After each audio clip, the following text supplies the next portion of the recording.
டோலர்களே, இந்த வீடியோ யாரோட மனதையும் புண்படுத்துறது நோக்கமில்ல பாத்துக்குங்க. அதையும் மீறி எந்த டோலரோடைய மனதாவது புண்பட்டா அதுக்கு கம்பெனி பொறுப்பில்லை.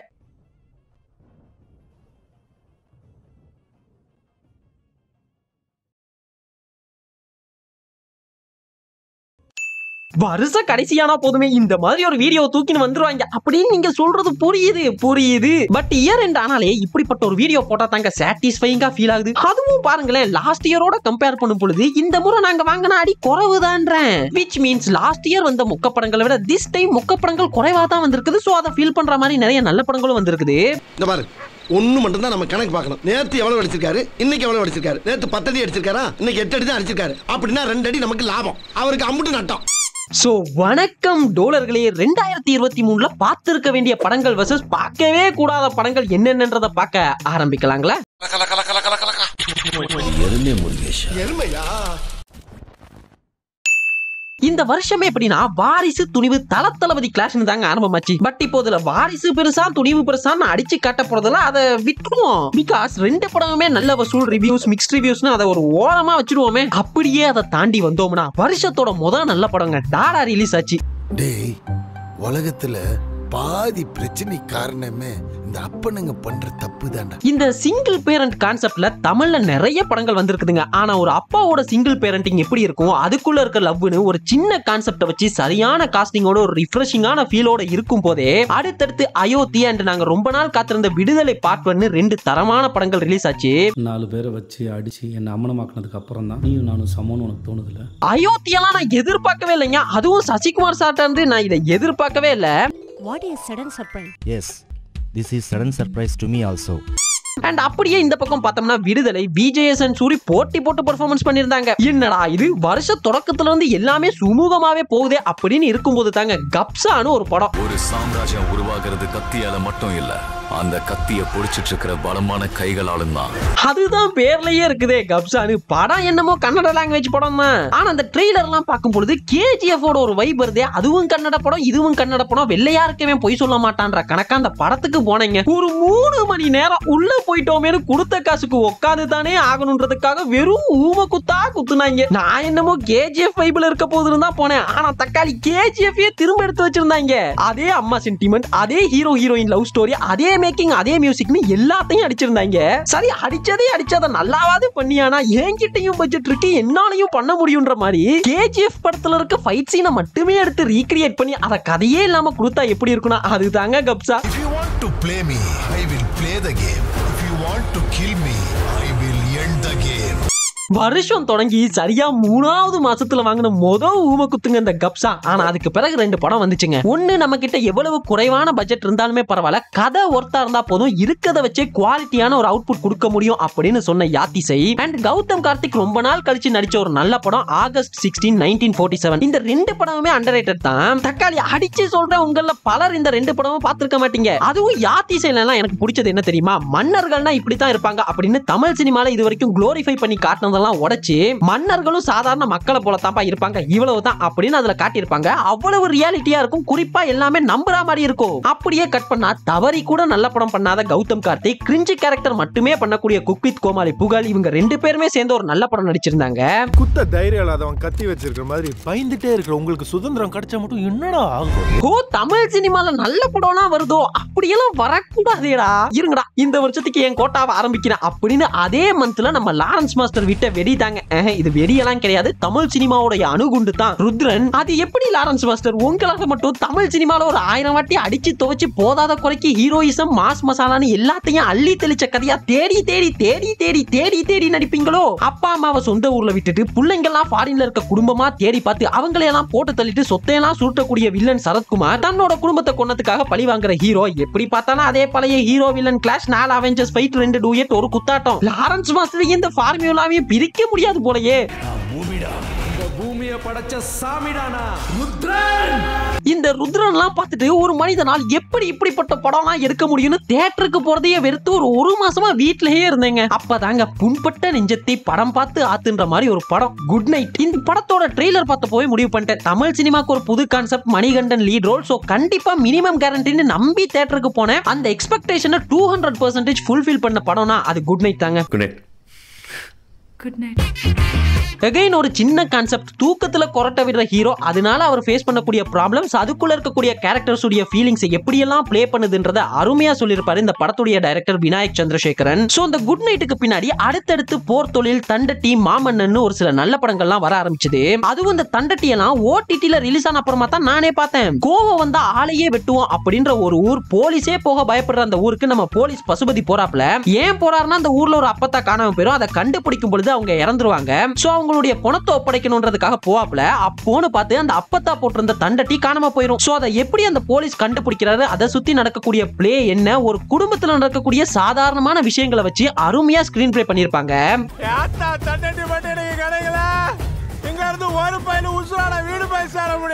போர் தொழில் ராட்சசனுக்கு அப்புறமா தமிழ் சினிமாவுக்கு கிடைச்ச ஒரு ப்ராப்பரான சைக்கோ கில்லர் ஸ்டோரி. அண்ட் மாமன்னன் அதை பத்தி நான் சொல்லித்தான் தெரியணும்ன்றது கிடையாது. சோ என்னடா இது அடுத்தடுத்து நல்ல படங்களா வருதே அப்படின்னு ஆச்சரியத்துல இருக்கும் பொழுதுதான் நம்ம பிரபாசனா இந்த வாரே இருங்கத்தான்ன்ற மாதிரி ரொம்ப நாள் அண்ணா சிஜி விஎஃப்எக்ஸ்ல எல்லாம் ஒர்க் பண்ணி நமக்காக கொடுத்த படம் தாங்க. பட்டெக்ஸ்ல கட்டி வந்த ராவணன், சீமானோட அத்தை பையன் Raman, planet of the apes, Batman, ghost ரைடர்னு தனக்கு என்னெல்லாம் வித்த தெரியுமோ அத்தனையும் இறக்கி உலக சினிமாக்காக ஒரு புதுமையான படைப்பு கொடுத்திருந்தாப்ல பிரபாஸ்னா.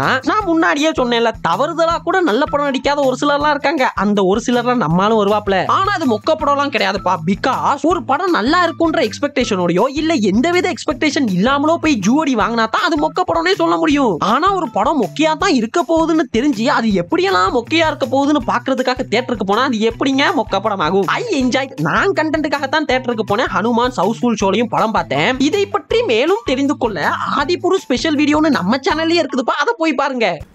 புடிங்கிருப்ப போட. அந்த பக்கமா தெலுங்குல நம்ம பிரபாசன் ஆதிபுருஷிட்டா, இந்த பக்கமா நம்ம கருத்து கந்தசாமி முத்தையா இருக்காப்ல. வளம போல தாங்கிட்டு இருக்க அந்த ஒத்த கதைக்கு கார்த்தி, விஷால், சசிகுமார், கௌதம் கார்த்திகை தொடர்ந்து மீண்டும் ஒரு முறை காஸ்டிங் மாத்தி வெளிவிட்ட வெடிகுண்டு தாங்க காதர் பாஷா என்கின்ற முத்துராமலிங்கம். காதர் பாஷா என்று முத்துராமலிங்கம். பூவை பூணுன்னு சொல்லலாம், புய்ப்பம்னு சொல்லலாம், நீங்க சொல்ற மாதிரியும் சொல்லலாம்ன்ற மாதிரி அந்த மனுஷன் தாங்கிட்டு இருக்க அந்த ஒத்த கதைக்கு அதையே கொம்பன், மருது, கொடி வீரன், தேவராட்டம் இப்படி நிறைய நிறைய நிறைய நிறைய நிறைய இப்படியே எடுத்துக்கிட்டே இருந்தா இதுக்கு இல்லையா சார் ஒரு எண்டு, இதுக்கு இல்லையா ஒரு எண்டு? ஒரு படத்தைங்க ஆடியன்ஸ் கலாய்க்கலாம், ரிவ்யூவர்ஸ் நாங்க கலாய்க்கலாம், ஆனா படத்தோட ஹீரோவே கலாய்ச்சி பாத்திருக்கீங்களா? அது இந்த படத்துக்கு தாங்க நடந்துச்சு. கார்த்தி 25ல ஆர்யா அதை பத்தி பேசியிருந்தாப்ல. அவர் பண்ண வேண்டிய ஒரு படம், அந்த ஸ்கிரிப்ட் என்கிட்ட வந்தது. நான் வந்து அவர் ஒரு ஃபங்க்ஷன்ல பாக்குறேன். ஃபங்க்ஷன்ல பார்த்துட்டு மச்சான் இந்த மாதிரி இந்த படம் பண்றியாமே நீ அப்படின்னு கேட்டாரு. நான் உள்ள ஃபீல் பண்ணிட்டேன், பையன் மிஸ் பண்றான் போல இருக்கு. ஆமா மச்சான் நீ ஏன்டா பண்ணல அப்படின்னு கேட்டேன். இல்லடா எனக்கு அந்த கேரக்டர் கொஞ்சம் செட் ஆகலடா. ஓகேடா ஓகேடா. அப்படியே கடைசியில போகும்போது மச்சான் கொஞ்சம் பார்த்து பண்றா அப்படின்னா, என்னடா இவன் பார்த்து பண்றான்னு சொல்றான்னு அந்த அர்த்தமே புரியல. ஆனா படம் ரிலீஸ் ஆன அப்புறம் புரிஞ்சது. அதுக்கப்புறம் வந்து எவனாவது காத்திட்டு ஸ்கிரிப்ட் சொல்லிட்டு வந்தானே அந்த கதையை கேட்கறது இல்லை. இதுக்கு மேல நான் என்னத்த சொல்ல? எப்படியும் மறுபடியும் அடுத்த வருஷம் வருவான், இதே கதையை சொல்லுவான். வேணா பாருங்களேன், 6 வருஷம் முடிஞ்சதுங்க. ஓகே ஓகே பரவாயில்ல. மொக்க படம் வர்சஸ் நல்ல படம்ன்ற ரேஷியோ இது வரைக்கும் நல்லா தான் இருந்தது. அப்போதாங்க எஸ்கே அண்ணா அவருடைய கேரியர் பெஸ்ட் படம்னு நான் சொல்லக்கூடிய படங்க மாவீரன் வந்தது. What a screen play. இந்த நிறைய படங்களுடைய ஸ்கிரீன் பிளே எல்லாம் புக்கா போடுவாங்க. அப்படி இந்த படத்துடைய ஸ்கிரீன் பிளே புக்கா போடணும்னு எனக்கு ஒரு ஆசைங்க. ஒருவேளை புக்கா இருக்கும்னு தெரியல, உங்களுக்கு தெரிஞ்சிருந்தா கமெண்ட்ஸ்ல சொல்லிட்டு போங்க. ஏன்னா ஒரு ஸ்கிரீன் பிளேல ஃபைட் சீனை எழுத முடியும்ன்றத காட்டியிருந்தாப்ல மடோனஸ்வின். வீரன் தன் இடது தோளில் இருந்த தூசை தட்டினான், கையை நீட்டி விரல்களை மடக்கி பார்த்தான். பண்ணா இது செப்டம்பர் மாசம். இந்த மாசம் தாங்க ஒரு அபூர்வமான மாசம்னு சொல்லலாம். ஏன்னா எப்பவுமே கிரிஞ்ச மட்டுமே படமா எடுக்கக்கூடிய ஆதிக் ரவிச்சந்திரன் ஒரு பெஸ்டான தியேட்டர் மெட்டீரியல் மார்க் ஆண்டனி இறக்குனாப்ல. இன்னொரு பக்கம் பி வாசுக்கு வேண்டாம் வேண்டாம் அப்படின்னு சொல்ல நான் சந்திரமுகி 2 எடுத்து சந்திரமுகி 1ஓட பேரையும் சேர்த்து கெடுப்பேன்டா அப்படின்னு எடுத்த சந்திரமுகி 2. இன்னொரு பக்கம் நாங்கெல்லாம் ட்ரெய்லர் மட்டும் தான்டா நல்லா கட் பண்ணுவோம், படத்தை இஷ்டமேனிக்கு கட் பண்ணுவோம் அப்படின்னு எடுத்த சைக்கோ கொலைக்காரர்கள் கொண்டாடும் வெற்றி இறைவன். இன்னொரு பக்கம் வருஷத்துக்கு 3 படம் நடிக்கணுமேனு சந்தானம் நடிச்ச கிக். இதுக்கெல்லாம் நடுவுல எந்தவித ப்ரொமோஷனுமே இல்லாம அவ்வளவு ஏங்க இந்த கிரிஞ்சி படங்களுடைய கிளாஷ்ல ப்ராப்பரா ஸ்கிரீன் கூட அலோகேஷன் ஆகாம ரிலீஸ் ஆன இந்த வருஷத்துடைய பெஸ்ட் மூவி சித்தா. எங்க இருக்கு? நான் ஒவ்வொன்னா வரேனே. இதுல இந்த சந்திரமுகி 2 விட்டுருவோம், ஏன்னா அது லாரன்ஸ் மாஸ்டருடைய கோட்டா. அது மட்டும் இல்லாம அந்த கூட்டணியை பார்த்தாலே தெரியும் இவனுங்கெல்லாம் தவறி கூட நல்ல படம் கொடுக்க மாட்டாங்க அப்படின்ற கேட்டகரி. அதனால அதை விட்டுருவோம். இதுக்கு மேலே இதை பத்தி தெரிஞ்சுக்கணும்னா ஒன்னும் கிடையாது, புது வருஷத்துக்கு சன் டிவில போடுறேன், நீங்களே பார்த்து தெரிஞ்சுக்குங்க. இப்போ இந்த கிக்குக்கு வருவோம். அது எப்படின்னா சந்தானம்னா ஒரு கோட்டா வச்சிருக்காப்ல, நான் வருஷத்துக்கு 3 படம் நடிச்சிருவேன்ப்பா, அது ஓடுதோ ஓடலையோ நான் நடிச்சிருவேன், என் கல்லாவ நான் கட்டிடுவேன் அப்படின்ற கோட்டா. அந்த கோட்டால இந்த வருஷம் வந்த 3 படம் கிக், 80s பில்டப் அண்ட் டிடி ரிட்டர்ன்ஸ். இதுல பாத்தீங்கன்னா டிடி ரிட்டர்ன்ஸ்க்கு மட்டும் நிறைய ப்ரொமோஷன் பண்ணாங்க. அவ்வளவு ஏன் சந்தான அண்ணனே நிறைய யூடியூப் சேனல்ஸ்க்கு இன்டர்வியூ எல்லாம் கொடுத்தாப்ல. அப்படி ஒரு இன்டர்வியூல என்ன சொல்லியிருந்தாருன்னா, நான் எல்லா படத்தோட ப்ரொமோஷனுக்கும் வர மாட்டேன், ஒரு சில படம்லாம் பண்ணும் போதே தெரியும் இது ஒர்த்து, இது ரீச் ஆகணும், அந்த மாதிரியான படங்களுக்கு மட்டும் தான் ப்ரொமோஷனுக்கே வருவேன்னு சொல்லியிருந்தாப்ல. அதே மாதிரி டிடி ரிட்டர்ன்ஸும் நல்லாவே இருந்துச்சு, செம்மையா ஓடிச்சு. ஆனா இப்போ அது இல்ல இங்க மேட்டர். அப்போ உங்களுக்கே தெரியுது நீங்க நடிக்கிறதுல பாதி படம் நல்லா இல்ல, அது மட்டும் இல்லாம அது ஓட மாட்டேங்குதுன்னு. அப்புறம் ஏன் அதெல்லாம் பண்றீங்க? அதுவும் இந்த கிக் 80s பில்டப் படம்லாம் பாத்தீங்கன்னா இது படமா இல்ல யூடியூப் சேனல்ல கண்டென்ட் வீடியோ பண்ணுவாங்கல்ல அதுவா, இல்ல அண்ணன் பழைய ஃபார்முக்கு போய் லொல்லு சபான்னு நினைச்சு தன்னைத்தானே ஸ்பூஃப் பண்ணிக்கிட்டு இருக்காப்லையா அப்படின்னு டவுட் வர மாதிரியான படங்க. அண்ணா நீங்க அவ்வளவு கஷ்டப்பட்டலாம் நமக்காக படம் கொடுக்கணும்னு அவசியம் இல்ல. நாங்க உங்ககிட்ட கேட்கறதெல்லாம் ஒன்னே ஒண்ணு தான், ஒரு படம் பண்ணாலும் அதை உருப்படியா பண்ணுங்க. If I'm not wrong, scientifically.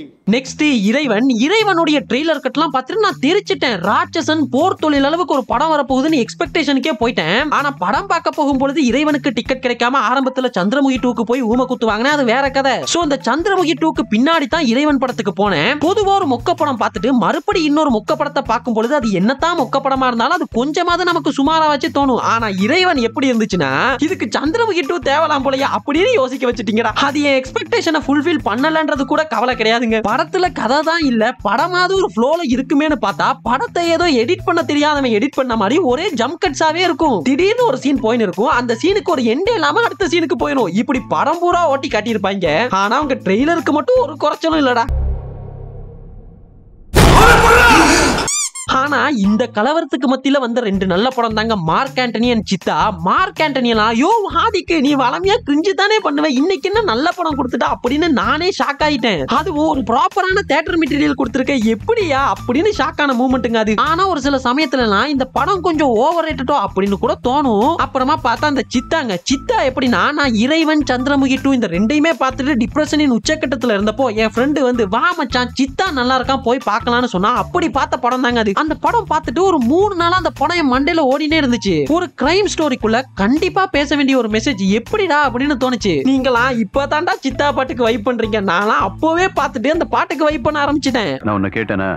So September மாதத்தில் நீயா நானானு நடந்த மிகப்பெரிய கிரிஞ்சி மூவிஸ் வாருக்கு பின்னாடி ஒரு படம் வருதுங்க, இருகப்பற்று. உண்மையை சொல்லணும்னா நானும் உங்களை மாதிரி தான் இந்த படம் தியேட்டர்ல வந்தப்போ போய் பார்க்காம ஓடிடில வந்த பின்னாடி பார்த்துட்டு பாருங்களேன் சொச்ச ஃபீல் குட் மூவி அப்படின்னு வாய பொளந்தேன். அதே மாதிரி இன்னொரு படமும் வந்தது, அதுதான் கூழாங்கல். இப்படி ஒரு படம் வந்ததானே உங்கள பலருக்கு தெரியாம இருக்கலாம். படத்தோட கதை ஒரு சிம்பிளான லைனுங்க. கோவிச்சிட்டு போன பொண்டாட்டியை கூப்பிடுறதுக்காக புருஷன் அவனோட சின்ன மகனை கூட்டிட்டு கிளம்புறான். அதுக்கு பின்னாடி என்ன நடக்குது அப்படின்றதுதான் கதை. இந்த படம் ஆஸ்காருக்கு போறதுக்காக இந்த வருஷம் நாமினேட் பண்ணிருக்காங்க.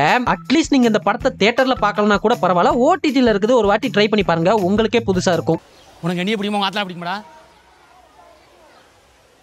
அப்புறம் என்னப்பா வருஷ கடைசிக்கு வந்துட்டோம். போன மாசம் 2 சம்பவம் நடந்துச்சுங்க. ஒன்னு என்னையா நீ நல்ல படம் நடிச்சிட்ட அப்படின்னு சொல்ல வச்ச ஜிகர்தண்டா XX, இன்னொன்னு உன்னை நம்பி தியேட்டருக்கு வந்ததுக்கு உன்னால என்ன பண்ண முடியுமோ அதை பண்ணிட்டு அப்படின்னு சொல்ல வச்ச ஜப்பான். உண்மையை சொல்லணும்னா ஜிகர்தண்டா XX வந்தப்போ நம்ம சேனல்ல சந்திரமுகி 2 உடைய ரோஸ்ட் எடிட் பண்ணிட்டு இருந்தாங்க. நான் எதிர்பார்க்கவே இல்லைங்க லாரன்ஸ் மாஸ்டர் நல்ல படம் பண்ணுவாப்லன்னு. அந்த படத்தை பார்த்துட்டு ஐயோ இப்ப சந்திரமுகி 2 ரோஸ்ட போட்டா கழுவி ஊத்துவாங்களோ அப்படின்னு பயந்து அவசரமா ஒரு பிட்டை பேசி அதை ரோஸ்ட்டுக்கு முன்னாடி ஆட் பண்ணேங்க. இப்போ உண்மையா அதான் வீடியோ வியூஸ் போய் முடிஞ்சிருச்சுல. சிம்பிளா சொல்லணும்னா லாரன்ஸ் மாஸ்டர் அண்ட் கார்த்திக் சுப்புராஜ் உடைய கேரியர் பெஸ்ட் படம் தாங்க இந்த ஜிகர்தண்டா XX. இப்ப நான் ஜப்பானுக்கு வரேன். பொதுவா இந்த பெரிய ஹீரோஸ் எல்லாம் தங்களோட முக்கியமான படங்களுக்கு மட்டும் நல்ல ஸ்கிரிப்ட செலக்ட் பண்றேன் அப்படின்னு சொல்லி சொதப்பிடுவாங்க. அந்த லிஸ்ட்ல தான் இந்த ஜப்பானும் வரும். ஒரு படத்துல கதைன்னு ஒண்ணு இல்லாம இருக்கலாம், ஆனா அந்த படத்துல எப்படின்னா ஹீரோ ஒரு திருடன், அதுவும் மோஸ்ட் வாண்டட் கிரிமினல், நிறைய திருட்டு பண்ணிருப்பான். ஆனா அவன் பண்ணாத ஒரு திருட்டுக்கு அவனை தேடுவாங்க, தேடி கண்டுபிடிச்சிருவாங்க. கண்டுபிடிச்சதும் தான் தெரியும் அந்த திருட்டு அவன் பண்ணலன்னு. சோ அதுக்கு பின்னாடி அவரும் போலீஸும் சேர்ந்து அந்த திருட்ட பண்ணது யாருன்னு தேடுவாங்க.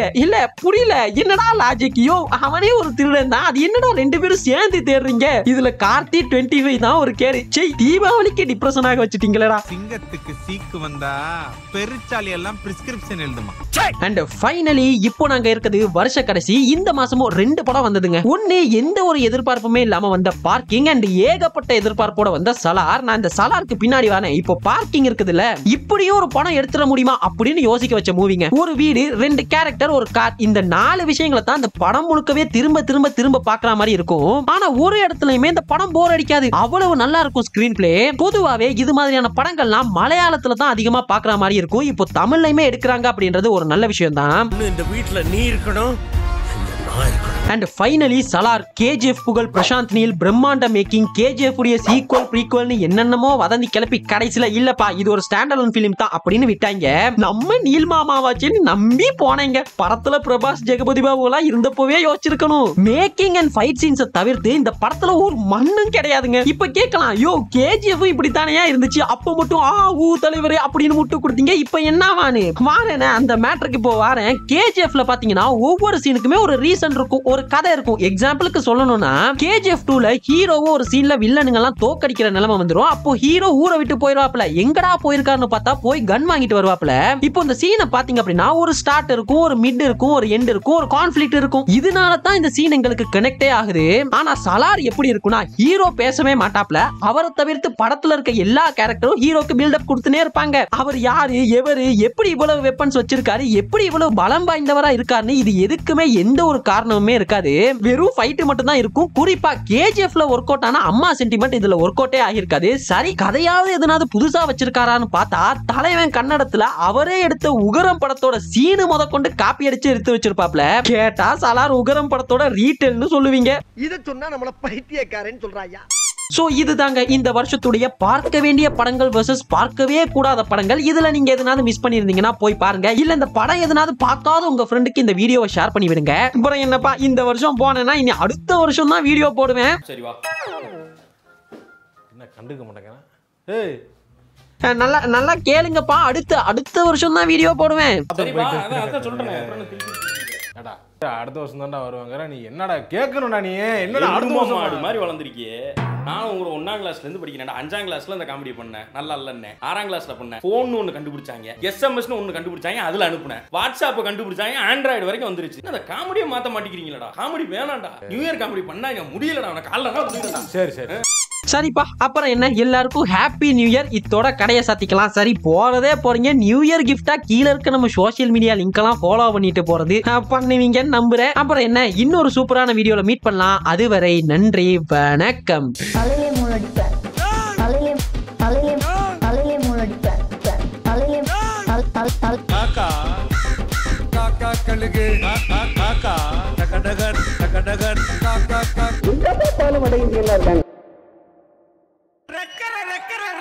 Really happy, happy New Year.